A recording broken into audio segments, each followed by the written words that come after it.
अब रतियां तोरी प्रीत में सुध बुध सब बिसरी कब तक रहेगी ये बेखबर। মাত্র 100 টাকায় সারা রাত ঘুরতে পারবেন পুরো ঢাকা শহর। হ্যাঁ, ঠিকই শুনেছেন। আমি চলে গিয়েছিলাম আলোকিতে Yasmin lux present Dhaka night মার্কেটে। আর ঢুকেই মনে হলো যেন ঢাকার মাঝেই একটা ছোট ফেস্টিভ্যাল বসেছে। চারিদিকে রঙিন লাইট, মিউজিক, মানুষের ভিড়। পুরো জায়গাটা একদম ঈদের আমেজে ভরা। সবচেয়ে মজার ব্যাপার হচ্ছে এখানে এন্ট্রি ফি একদমই ফ্রি। ভেতরে ঢুকলেই পাবেন অনেক ফুড স্টল, ফুচকা, চটপটি, বারবিকিউ, ডেজার্ট আরও অনেক মজার খাবার। শুধু খাবারই না, এখানে আছে শপিং স্টল, কাপড়, বেবিদের ক্লোথস, গিফট আইটেমস।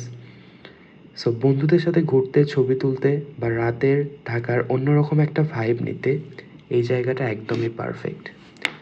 সো ঢাকার রাতকে এতটা লাইভ আর ফেস্টিভ আগে খুব কমই দেখেছি। আপনি যদি ঘুরতে না যেয়ে থাকেন, সো এখনই ঘুরে আসতে পারেন ঈদ মার্কেটে।